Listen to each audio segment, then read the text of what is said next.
आज का पहला पाठ प्रेरित चरित्र अध्याय 16 पद संख्याएं 22 से 34।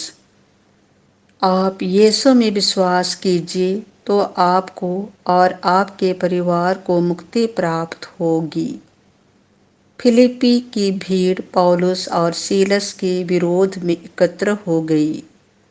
तब न्यायकर्ताओं ने कपड़े उतरवाकर उन्हें कोड़े लगाने का आदेश दिया। उन्होंने पौलुस और सीलस को खूब मारा और कारापाल को बड़ी सावधानी से उनकी रखवाली करने का आदेश देकर उन्हें बंदीगृह में डाल दिया। कारापाल ने ऐसा आदेश पाकर उन्हें भीतरी बंदीगृह में रखा और उनके पैर काठ से जकड़ दिए। आधी रात के समय जब पौलुस तथा सीलस प्रार्थना करते हुए ईश्वर की स्तुति गा रहे थे और कैदी उन्हें सुन रहे थे, तो एकाएक इतना भारी भूकंप हुआ कि बंदीगृह की नींव हिल गई। उसी क्षण सब द्वार खुल गए और सब कैदियों की बेड़ियां ढीली पड़ गईं। कारापाल जाग उठा और बंदीगृह के द्वार खुले देखकर समझ गया कि कैदी भाग गए हैं। इसीलिए उसने तलवार खींचकर आत्महत्या करनी चाहिए, किंतु पौलुस ने ऊंचे स्वर से पुकार कर कहा, अपनी हानि मत कीजिए, हम सब यही हैं। तब कारापाल चिराग मंगाकर भीतर दौड़ा और कांपते हुए पौलुस तथा सीलस के चरणों पर गिर पड़ा।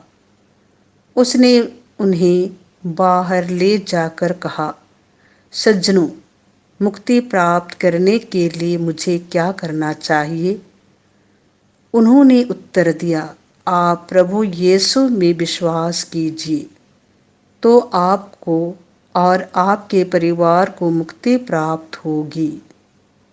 इसके बाद उन्होंने कारापाल और उसके सब घर वालों को ईश्वर का वचन सुनाया। उसने रात की उसी घड़ी उन्हें ले जाकर उनके घाव धोए। इसके तुरंत बाद उसने और उसके परिवार ने बपतिस्मा ग्रहण किया। तब उसने पौलुस और सीलस को अपने यहाँ ले जाकर भोजन कराया और अपने सारे परिवार के साथ आनंद मनाया, क्योंकि उन्होंने ईश्वर में विश्वास किया था। यह प्रभु की वाणी है।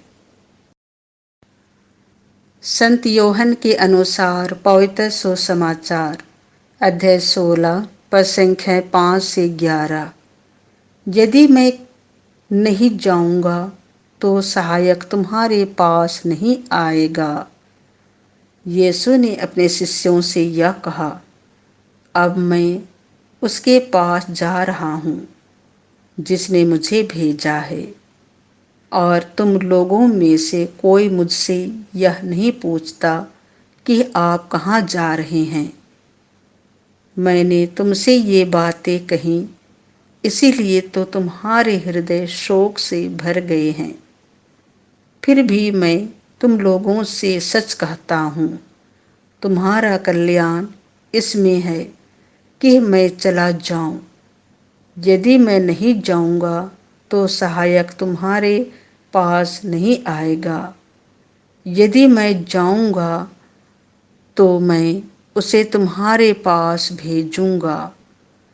जब वह आएगा तो पाप, धार्मिकता और दंडाज्ञा के विषय में संसार का भ्रम प्रमाणित कर देगा। पाप के विषय में क्योंकि वे मुझ में विश्वास नहीं करते। धार्मिकता के विषय में क्योंकि मैं पिता के पास जा रहा हूँ और तुम मुझे और नहीं देखोगे। दंडाज्ञा के विषय में क्योंकि इस संसार का नायक दोषी ठहराया जा चुका है।